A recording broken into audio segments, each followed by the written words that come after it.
Bonsoir à toutes et à tous, ou à tous et à toutes, peu importe.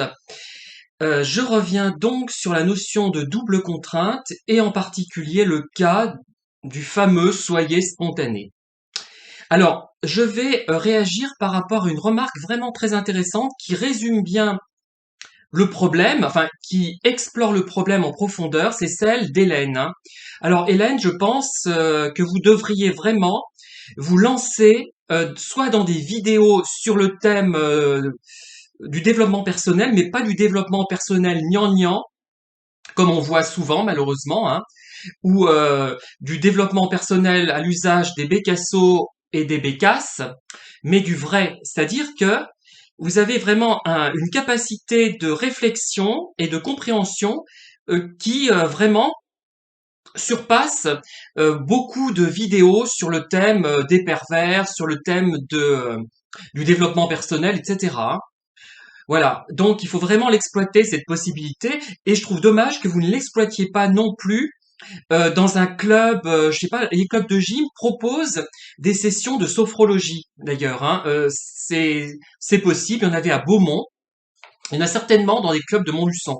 Enfin bon, après, faut voir ce qu'on entend par là et voir si c'est intéressant quand même pour le formateur qui s'occupe de ce genre de prestations. Alors donc je vais lire une partie du texte d'Hélène, hein, qui figure après la vidéo, qui traitait du sujet Soyez spontané. Alors soyez spontané. J'abrège un peu parce qu'il y a des choses qui sont sans doute moins intéressantes, mais je lis l'essentiel, hein. Soyez spontané. C'est un conseil qui ne sert que celui qui le dit. Vouloir dominer et rendre mal à l'aise un autre à sa place, car l'authenticité de l'autre le dérange. En tout cas, cela montre que la personne est gênée par l'autre. En réalité, il y a des gens mal à l'aise qui veulent rendre mal à l'aise l'autre.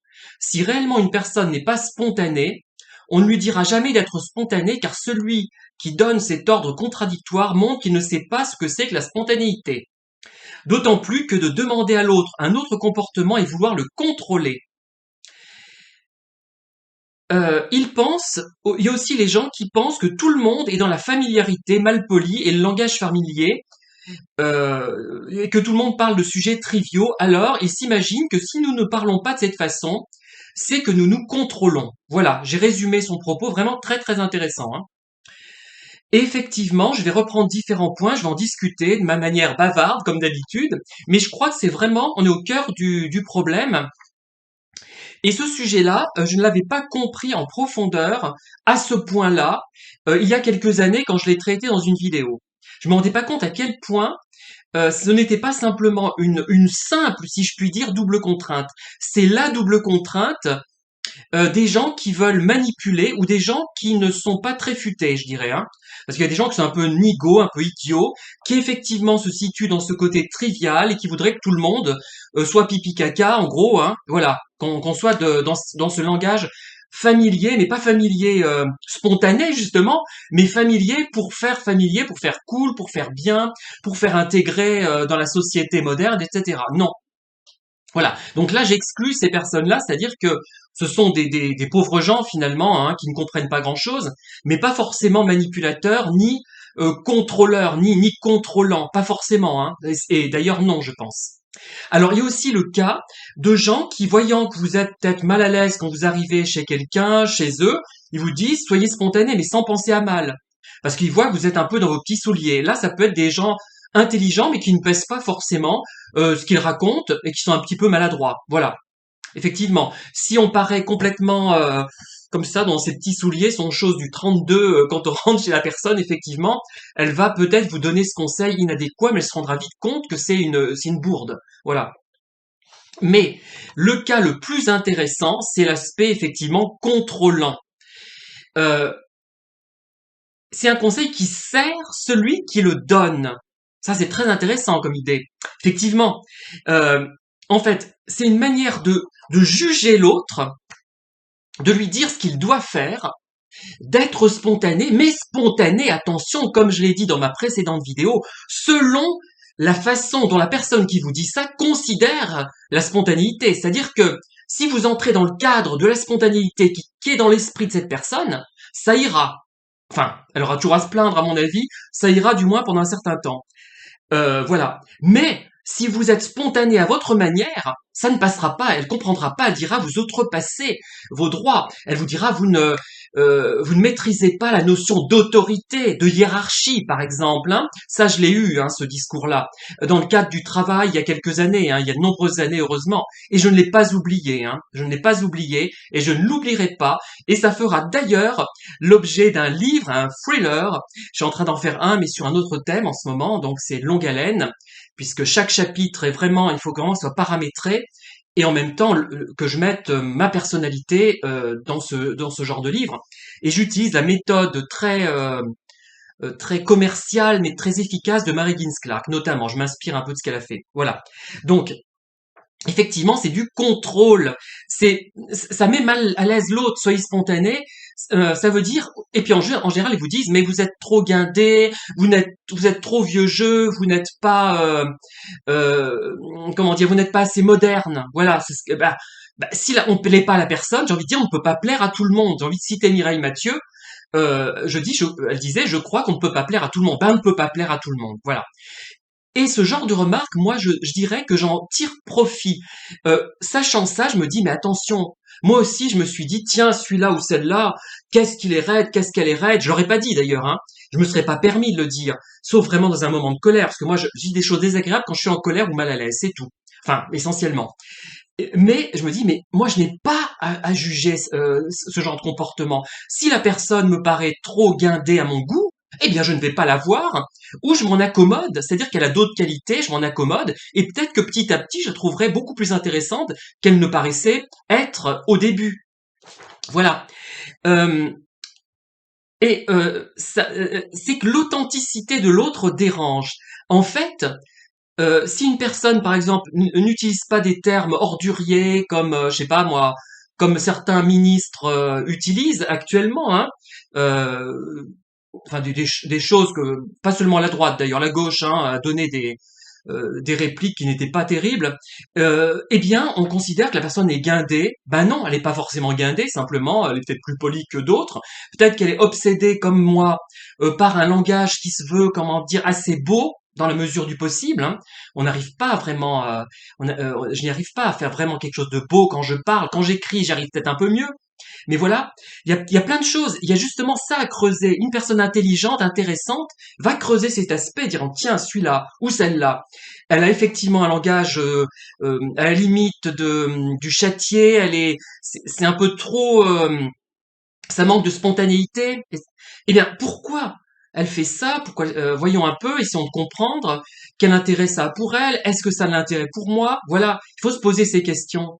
Et il faut laisser les gens tels qu'ils sont. Il ne faut pas les changer. Moi, ces vidéos, elles m'ont énormément appris hein, d'en faire et d'en écouter d'ailleurs. Hein. Et vraiment, ça a changé ma perception de la vie, hein, de pouvoir avoir vos commentaires et de voir certaines autres vidéos inadéquates d'ailleurs parfois à mon avis. Hein. Mais je les cite pas généralement, donc c'est pas méchant. Mais peut-être que je les ai pas comprises non plus, moi. Hein, voyez. Bon. Et euh, en réalité, il y a des gens mal à l'aise qui veulent rendre mal à l'aise l'autre. Oui, voilà. Dire que quelqu'un est vieux jeu et guindé, qui n'est pas spontané, ce n'est pas très gentil, hein. Puis ça n'a aucun intérêt puisque, comment dire, euh, si c'est quelqu'un qui est tout jeune, à la rigueur, on peut peut-être changer en admettant que ça vaille la peine de changer, voilà, en admettant que ça soit intéressant. Mais si ce n'est pas justement, ça va enlever toute spontanéité à la personne de lui dire ça.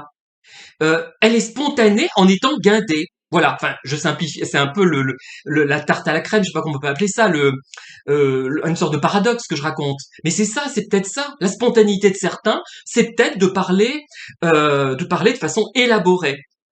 D'ailleurs, je me souviens, j'étais en cours d'anglais en première, je crois, ou en seconde, je sais plus. Donc je crois que c'était en première. À un moment donné, on parle du langage plus ou moins châtié en anglais, on devait le dire, hein, et après on a fini par obliquer en français parce que on n'avait pas assez de vocabulaire pour le dire. Et moi j'ai dit un truc du genre, mais en anglais là, qu'il était plus facile de parler correctement. Oui, moi je trouve qu'il est plus facile de parler relativement correctement.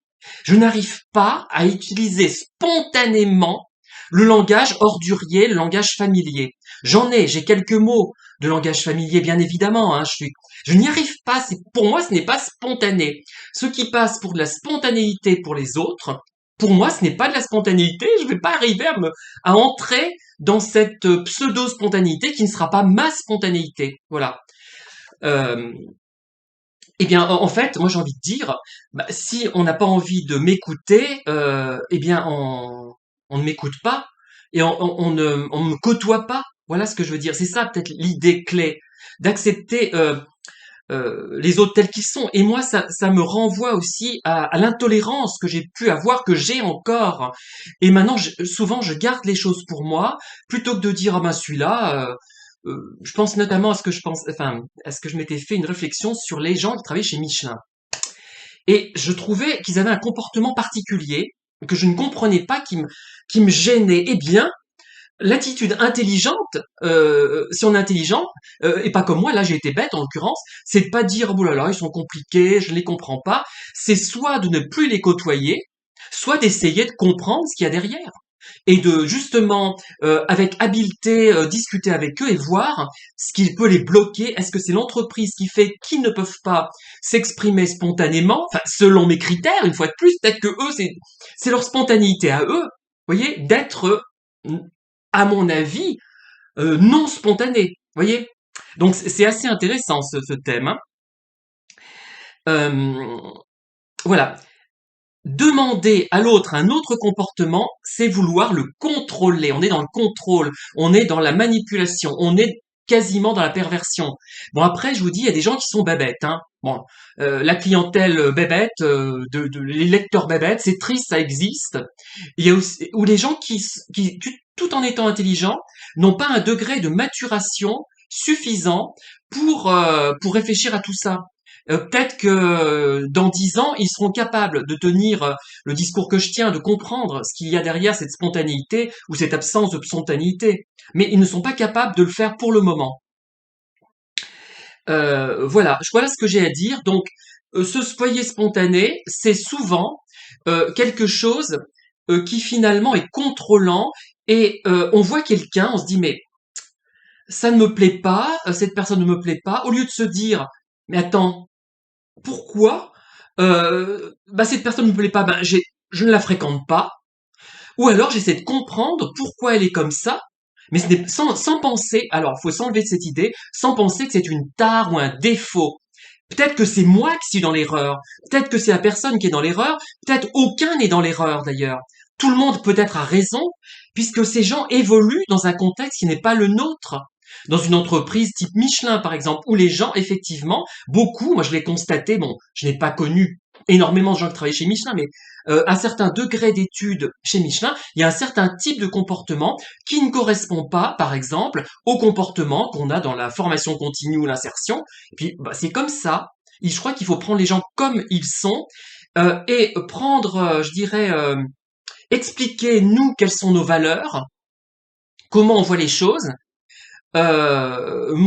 disant moi ben oui, moi ma spontanéité, c'est de parler de manière élaborée, de manière un petit peu recherchée, de ne pas utiliser de gros entre guillemets gros mots, de ne pas utiliser trop d'argot, euh, de ne pas utiliser, enfin j'en utilise deux formules toutes faites, par exemple le du coup que tout le monde utilise en ce moment, ça m'indispose, mais moi je le fais aussi parfois.